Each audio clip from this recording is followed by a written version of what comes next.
Hello viewers, नमस्कार। आपने देखना शुरू कर दिया आपका अपना YouTube channel DS Mishra official और आपका अपने चैनल पे एक नए वीडियो सेशन में आपका पुनः हार्दिक स्वागत है। देखिए, आज का जो महत्वपूर्ण वीडियो है वह संबंधित होगा, जैसा कि आप सभी लोग जान रहे हैं कि सक्षमता परीक्षा 1 to 12 सभी संवर्गों के लिए, और साथ ही साथ आप किसी भी प्रतियोगी परीक्षा की तैयारी करते हैं या बिहार बोर्ड के आप छात्र हैं तो आप सभी के लिए जो SCERT बिहार बोर्ड के बुक्स का वीडियो सीरीज मैंने शुरू किया है, जिसमें 6 to 10 सभी विषयों के सभी ऑब्जेक्टिव प्रश्न मैं व्याख्या सहित लेकर के आ रहा हूं, जहां एक प्रश्नों की समुचित व्याख्या कर देने से 7, 8, 10 तक प्रश्नों के हल आपको याद हो जा रहे हैं। उस सीरीज की कड़ी में आज का जो वीडियो आपके लिए होगा वह होगा कक्षा 9 का इतिहास, और इसके 2 पार्ट को हम लोगों ने पूर्व में देख लिया है और हमने उसमें 6 अध्याय तक देख लिया था। बाकी के अध्याय के प्रश्नों को उत्तर सहित और समुचित व्याख्या सहित आज के वीडियो में हम लोग देखने वाले हैं, और यह वीडियो सीरीज लगातार सभी विषयों का, सभी क्लास का ऑब्जेक्टिव प्रश्न व्याख्या सहित आपके लिए आता रहेगा। और इसके पूर्व के वीडियो सीरीज आपने नहीं देखा है तो उन सभी चैप्टरों के प्रश्न उत्तर व्याख्या सहित आपको देखना है तो चल जाएं आप वीडियो सीरीज को देखने के लिए हमारे वीडियो के प्ले लिस्ट में सक्षमता सेक्शन में जाकर के उन वीडियो सीरीज को देख सकते हैं, जो बहुत ही आपके लिए महत्वपूर्ण है। और वहीं प्रश्न छपेंगे ही, आप प्रीवियस ईयर के प्रश्नों को देख लेंगे तो बिहार बोर्ड एकदम आपको जो SCERT बिहार बोर्ड का बुक है उसका हूबहू प्रश्न और उसका विकल्प भी वहीं लेकर के आता है। आप प्रीवियस ईयर के क्वेश्चन स्टेट इत्यादि का नहीं देखे हो तो वो भी हमारे जो है यूट्यूब चैनल पर देख सकते हैं। प्ले लिस्ट में जाकर के उन सभी वीडियो को देख के आप अंदाज़ा लगा सकते हैं। तो उसी कड़ी में आज इतिहास के बचे हुए चैप्टर को आज के इस तीसरे पार्ट के वीडियो में हम लोग समाप्त कर देने वाले हैं, और इसके आगे फिर अन्य क्लास का और अन्य विषय का सभी ऑब्जेक्टिव प्रश्नों का व्याख्या सहित वीडियो सीरीज आता रहेगा। तो वीडियो में अंत तक बने रहिएगा, वीडियो महत्वपूर्ण होने वाला है। और यदि अब तक अपने चैनल डीएस मिश्रा ऑफिशियल को सब्सक्राइब आपने नहीं किया है तो चैनल को सब्सक्राइब करके बेल आइकन को प्रेस कर लेंगे, ताकि आगे आने वाली सभी महत्वपूर्ण वीडियो की सूचना आप तक पहुंच सके। तो देखिए, आपने पूर्व में देख लिया था, छठे अध्याय तक को हमने बता दिया था। आज हम उसके आगे से लेकर के आए हैं। तो पहला प्रश्न है कि राष्ट्र संघ के सचिवालय का प्रधान कार्यालय कहाँ है। तो राष्ट्र संघ का जो मुख्यालय है वह स्विट्जरलैंड के जेनेवा में है। तो राइट आंसर इसका ग हो जाएगा, जेनेवा में ही इसका मुख्यालय है। और इसके 3 अंग हैं, जिसमें एक असेंबली है, व्यवस्थापिका सभा, दूसरा जो है काउंसिल है, और तीसरा सेक्रेटरीट सचिवालय है। उसका मुख्यालय भी जेनेवा में सचिवालय का है। तो इसका राइट आंसर ग हो जाएगा, जेनेवा। देखिए, राष्ट्र संघ का जो स्थापना हुआ था वह प्रथम विश्व युद्ध के समाप्ति के बाद हुआ था, और राष्ट्र संघ के बारे में जो भी महत्वपूर्ण प्रश्न आ सकते हैं उसको इस वीडियो सीरीज में मैं निश्चित रूप से बताऊंगा। दूसरा प्रश्न है कि इसमें कौन राष्ट्र संघ का सदस्य नहीं था। देखिए, जब राष्ट्र संघ की स्थापना हुई थी तो संयुक्त राज्य अमेरिका जो था वह संस्थापक सदस्य था, यानी स्थापना इसी के द्वारा किया गया था। इसमें जो उस समय के अमेरिकी राष्ट्रपति थे अमेरिका के, वुडरो विल्सन, तो इन्हीं को श्रेय जाता है राष्ट्र संघ के स्थापना का, वुडरो विल्सन को। लेकिन संस्थापक सदस्य होने के बावजूद भी जो है अमेरिका इसका सदस्य नहीं बना था। तो इसका राइट आंसर ख हो जाएगा कि राष्ट्र संघ का सदस्य कौन नहीं है। तो इसमें संयुक्त राज्य अमेरिका नहीं है। राष्ट्र संघ की स्थापना का मूल उद्देश्य क्या था। देखिए, राष्ट्र संघ की स्थापना की गई थी कि प्रथम विश्व युद्ध के बाद कि अंतर्राष्ट्रीय शांति हो और युद्ध के बाद उत्पन्न समस्याओं का शांतिपूर्ण समाधान हो और भविष्य में युद्ध को रोका जा सके, इसलिए ही राष्ट्र संघ की स्थापना हुई थी। लेकिन राष्ट्र संघ की असफलताओं के कारण ही द्वितीय विश्व युद्ध हुआ, यानी द्वितीय विश्व युद्ध के कारणों में एक ये भी कारण शामिल था कि राष्ट्र संघ जिस उद्देश्य के लिए स्थापित किया गया था उसमें यह असफल हो गया था, विफल हो गया था, जिसके कारण द्वितीय विश्व युद्ध की पृष्ठभूमि बन सकी थी। तो 3 प्रश्न हो गए कि राष्ट्र संघ का मुख्यालय जेनेवा में सचिवालय का, इसमें राष्ट्र संघ का सदस्य कौन नहीं है। तो संयुक्त राज्य अमेरिका संस्थापक सदस्य है लेकिन इसका सदस्य नहीं है, और राष्ट्र संघ की स्थापना भविष्य में युद्ध रोकने शांति के लिए की गई थी। और साथ में ये भी आप याद रखेंगे कि जो राष्ट्र संघ की स्थापना हुई थी वह कब हुई थी। तो 1920 में। अब डेट के अनुसार यदि पूछ दे, मान लीजिए चारों ऑप्शन अलग अलग सन है तो आप बना देंगे, लेकिन एक ही सन हो, डेट अलग अलग कर दे, आमतौर पर परीक्षाओं में ऐसा ही पूछे जाते हैं। तो याद रखना है कि 10 जून 10 जून 1920 ईस्वी को राष्ट्र संघ की स्थापना हुई थी और राष्ट्र संघ की स्थापना का जो श्रेय दिया जाता है वह उस समय के अमेरिकी राष्ट्रपति वुडरो विल्सन को दिया जाता है। राष्ट्र संघ का मुख्यालय जेनेवा में है और राष्ट्र संघ के 3 मुख्य अंग हैं जो आपको असेंबली, काउंसिल और सेक्रेटरिएट होते हैं और इसके अलावा अंतर्राष्ट्रीय न्यायालय, अंतर्राष्ट्रीय जो है श्रम संगठन इत्यादि भी इसके अंग हैं, जिसमें अंतर्राष्ट्रीय न्यायालय का मुख्यालय हॉलैंड में स्थापित किया गया है। अब आगे के प्रश्नों को हम लोग देख लेते हैं। अगला प्रश्न है कि निम्नलिखित में से कौन संयुक्त राष्ट्र की विशेष एजेंसी है। तो देखिए, संयुक्त राष्ट्र के विशेष एजेंसी को जानने के पहले हम लोग थोड़ा सा संयुक्त राष्ट्र को समझ लेते हैं। तो देखिए, संयुक्त राष्ट्र जो है उसकी स्थापना की गई द्वितीय विश्व युद्ध के बाद आपको 24 अक्टूबर को, द्वितीय विश्व युद्ध के बाद 24 अक्टूबर 1945 को संयुक्त राष्ट्र संघ की स्थापना की गई और उस समय के जो अमेरिकी तत्कालीन राष्ट्रपति थे फ्रैंकलिन डी रूजवेल्ट, रूजवेल्ट भी याद रखेंगे तो काम चलेगा, रूजवेल्ट, इनको श्रेय दिया जाता है। यानी राष्ट्र संघ जो 1920 में स्थापित हुआ 10 जून, उसको स्थापित करने का श्रेय उसी समय के अमेरिकी ही राष्ट्रपति वुडरो विल्सन को दिया जाता है और संयुक्त राष्ट्र जो 24 अक्टूबर 1945 को स्थापित हुआ उस समय के अमेरिकी राष्ट्रपति फ्रैंकलिन डी रूजवेल्ट को इसका श्रेय दिया जाता है। उसके अलावा संयुक्त राष्ट्र संघ में और जो आपको जानना महत्वपूर्ण है वह यह महत्वपूर्ण हो जाता है कि संयुक्त राष्ट्र संघ का जो चिन्ह है वह क्या है। तो संयुक्त राष्ट्र संघ का प्रतीक चिन्ह जो है वह है जैतून के डालियों के बीच, यानी जैतून का जो वृक्ष होता है उसका डाली बना हुआ रहता है और उस डालियों के बीच में विश्व का मानचित्र बना हुआ रहता है, यह इसका प्रतीक चिन्ह होता है।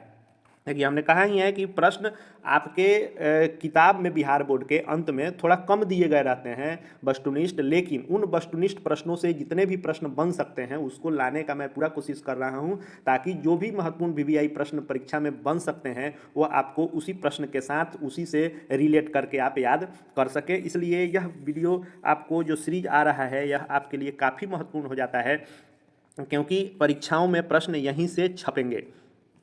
अब देख लीजिए कि संयुक्त राष्ट्र संघ के बारे में और आपको जो जानना जरूरी है वह है कि संयुक्त राष्ट्र संघ का स्थापना आपने जान लिया, किसने किया, उस समय किसको श्रेय जाता है, प्रतीक चिन्ह हो गया। अब मान लीजिए इसके स्थायी सदस्य और अस्थायी जो सदस्य होते हैं उसके बारे में जान लीजिए। तो संयुक्त राष्ट्र संघ के 5 स्थायी सदस्य हैं। कितने? तो संयुक्त राष्ट्र संघ के 5 स्थायी सदस्य हैं जिसमें आपको अमेरिका है, इंग्लैंड है, फ्रांस है, रूस है, चीन है और इसके अलावा 10 जो है अस्थायी इसके सदस्य हैं। अस्थायी जो देश हैं वह सुरक्षा परिषद के हैं और टोटल देशों की संख्या देख लेंगे तो वह आगे के प्रश्नों में मैं उसको भी लेकर के आ रहा हूं कि कितने देश हैं, वर्तमान में कौन देश बना है और इसके संबंध में जो भी प्रश्न बन सकते हैं उसको हम लोग देखेंगे। लेकिन संयुक्त राष्ट्र संघ के 5 अस्थायी सदस्य हैं और इसके जो सुरक्षा परिषद में 5 अस्थायी सदस्य आपको अमेरिका, इंग्लैंड, फ्रांस, रूस एवं चीन है, उसके अलावा 10 अस्थायी हैं। लेकिन कुल जो सदस्यों की बात कर लें तो वह 193 हैं। आगे के प्रश्नों में हम लोग उसको देख लेंगे। अब दूसरा इसमें क्वेश्चन आया है कि संयुक्त राष्ट्र संघ का मुख्यालय कहाँ अवस्थित है। तो देखिए, जब इसकी स्थापना हुई थी तो संयुक्त राष्ट्र संघ का मुख्यालय वाशिंगटन डीसी में रखा गया था, लेकिन यदि वर्तमान समय की बात कर लें तो यह जेनेवा में रखा गया है। तो प्रश्न चूंकि यह बिहार बोर्ड का है तो पहले का है, लेकिन वर्तमान में भी यदि प्रश्न आता है तो आपको ध्यान रखना होगा कि यदि पूछता है कि संयुक्त राष्ट्र संघ का मुख्यालय कहाँ था या स्थापना के समय मुख्यालय कहाँ था तो वाशिंगटन डीसी। यदि वर्तमान लगा देता है कि संयुक्त राष्ट्र संघ का वर्तमान मुख्यालय कहाँ है तो न्यूयॉर्क हो जाएगा। 7वां प्रश्न है कि संयुक्त राष्ट्र संघ की किस सम्मेलन का सफल परिणाम था। यानी संयुक्त राष्ट्र संघ की जो स्थापना हुई थी वह किस सम्मेलन के द्वारा इसकी स्थापना हुई थी। तो देखिए, जो इसकी स्थापना हुई तो सैन फ्रांसिस्को जगह का नाम आप याद रखेंगे कि सैन फ्रांसिस्को जगह में आपको एक सम्मेलन की गई थी और इस सैन फ्रांसिस्को में जो सम्मेलन हुई वह आपको डेट भी इसका याद रख सकते हैं कि जो संयुक्त राष्ट्र सैन फ्रांसिस्को में सम्मेलन हुआ उसमें 25 अप्रैल 25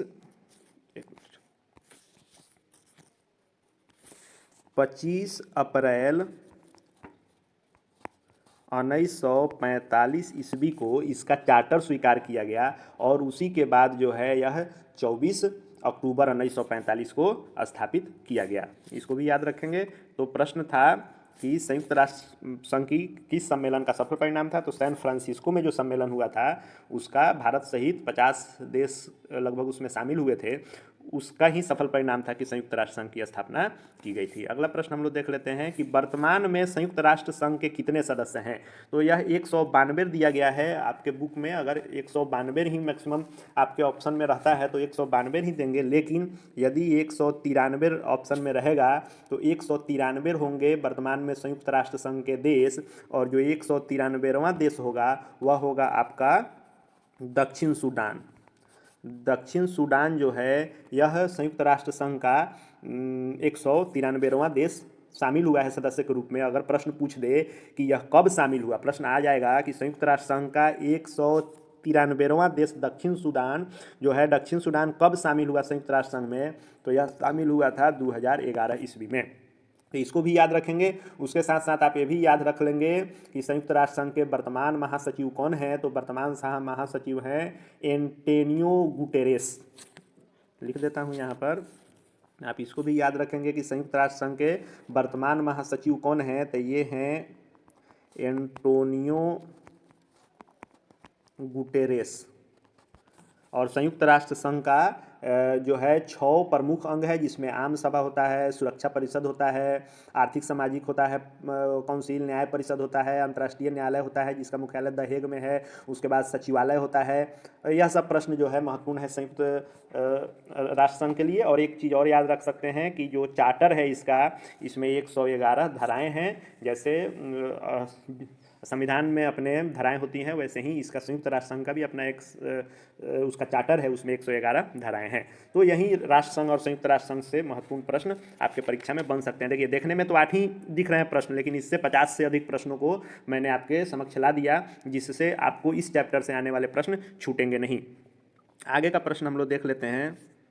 देखिए, अगला जो हम लोग का चैप्टर है उसको देखेंगे। उसके पहले मैं आपको बता दूं कि जो भी साथी सक्षमता परीक्षा की तैयारी खास करके कर रहे हैं, तो सक्षमता परीक्षा के लिए मैंने कहा ही कि आपका जो बिहार बोर्ड SCRT है उसी बुक से प्रश्न आएंगे। बिहार बोर्ड के प्रीवियस ईयर प्रश्नों को आप देखें तो आप देखिएगा कि हूबहू अपने SCRT का किताब, जो बिहार बोर्ड का किताब चलता है, उससे वह उठाता है। इसीलिए मैं यह वीडियो सीरीज शुरू किया हूँ, जिसमें सभी क्लास के सभी विषयों के प्रश्न व्याख्या सहित, जहाँ एक प्रश्न के साथ आपको दर्जनों प्रश्न के हल मेरे द्वारा बताए जाएंगे। उसको आपको देखते रहने के लिए चैनल को सब्सक्राइब कीजिएगा, बेल आइकन को प्रेस कर लीजिएगा, ताकि आगे जो भी वीडियो सीरीज आए, साथ ही साथ हमारे द्वारा सक्षमता परीक्षा के भाषा 30 अंक की तैयारी के अलग अलग वीडियो सीरीज, उसके बाद समान अध्ययन 40 अंक के वीडियो सीरीज, और जो भी महत्वपूर्ण एक अपडेट आ रहे हैं वो सभी आ रहे हैं। शिक्षा जगत एवं शिक्षकों से संबंधित एवं छात्र अभ्यर्थी से संबंधित न्यूज देखते रहने के लिए चैनल से जुड़ जाएंगे। वीडियो उपयोगी लगे तो लाइक करें, अधिक से अधिक शेयर करें, ताकि अन्य लोगों को लाभ भी मिल जाए और आपका सपोर्ट मिले, ताकि समय नहीं मिल पाने के बावजूद भी कोशिश है आपको कुछ अच्छा देने की। और कमेंट करके बताएं कि और किस विषय पर वीडियो देखना चाहते हैं। आगे के प्रश्नों को हम लोग देख लेते हैं। तो यह जो अंतिम अध्याय है आपके क्लास 9th हिस्ट्री का बिहार बोर्ड का, उसके प्रश्नों को हम लोग देख लेते हैं। प्रश्न है कि दलहन फसल वाले पौधे की जड़ में, दलहन फसल वाले पौधे के जड़ की गांठ में क्या पाया जाता है। तो जो भी दलहन फसल होते हैं उसके जड़ में नाइट्रोजन स्थिरीकरण वाले जीवाणु पाए जाते हैं दलहन फसलों में। दूसरा प्रश्न है कि शाही लीची बिहार में मुख्यतः कहाँ होता है। तो शाही लीची जो है आपको मुजफ्फरपुर में होता है। आप इन सभी प्रश्नों को भी देखेंगे, साथ ही साथ आप जरूर इस सब चीज़ों को देख लीजिएगा। बिहार में जो जगह जिस लिए प्रसिद्ध है, जैसे शाही लीची के हो गया मुजफ्फरपुर, केला हो गया हाजीपुर, सिल्क हो गया भागलपुर, उसके बाद हो गया खाजा के लिए सिलाव हो गया, उसके बाद बटन उद्योग, जो भी चीज़ें हैं बिहार में प्रमुख उद्योग या जो भी जहां महत्वपूर्ण पाए जाते हैं उसको निश्चित रूप से याद रखिएगा। इससे प्रश्न बनते ही बनते हैं, तो उन चीज़ों को जरूर देख लीजिएगा। तीसरा प्रश्न है, हालांकि बिहार स्पेशल भी लाने की कोशिश हमारी है कि लाएं, लेकिन जैसा कि आप लोग जान रहे हैं कि समय बहुत ही कम मिल पा रहा है, इसलिए बहुत सारी चीज़ें चाह कर भी आप लोगों के लिए नहीं आ पा रही है। तीसरा प्रश्न है कि रबी फसल कब बोया जाता है। तो आपको पता है कि रबी फसल जो होता है, जिसके अंतर्गत गेहूं, चना, सरसों, मटर, मसूर, दाल मतलब अरहर, खेसारी सब दाल आता है, उसकी जो बुआई होती है वह अक्टूबर नवंबर में होती है। तो नवंबर दिया है तो नवंबर मारेंगे, यदि अक्टूबर नवंबर रहता तब भी वहीं लगाते। उसको उसकी बुआई होती है और मार्च अप्रैल में होली के समय में इसकी कटाई हो जाती है।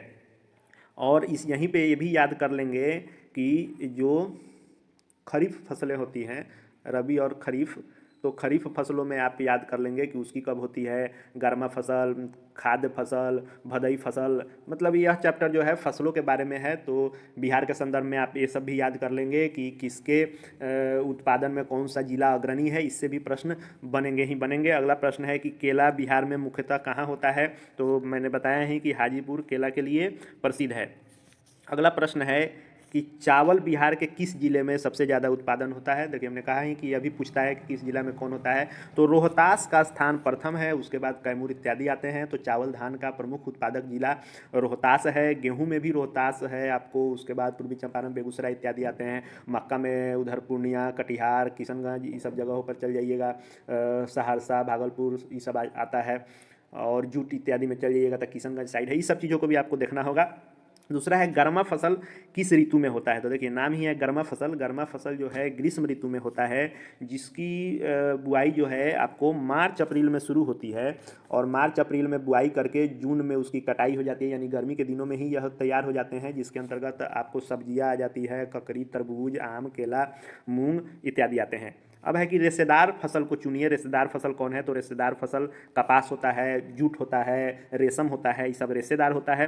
अगहनी फसलों को चुने, तो अगहनी फसल, अगहनी धान आप जानते हैं, अगहनी चावल होता है। देखिए यह चैप्टर देखने में आपको आसान लगेगा कि फसलों के बारे में है, कुछ खास नहीं है, लेकिन प्रश्न जब पूछ देगा तो थोड़ा से आपको कन्फ्यूजन होने लगता है और आपको गलती हो जाती है। जैसे गेहूँ, मक्का इत्यादि का तापमान इत्यादि पूछ लेता है, कितना पर होता है, किस जलवायु में, किस वातावरण में होता है, कैसी मिट्टी चाहिए, जैसे धान के लिए दोमट चाहिए, ये सब चीज़ें पूछ लेता है। तो इसको भी महत्वपूर्ण चैप्टर के रूप में आप लेंगे।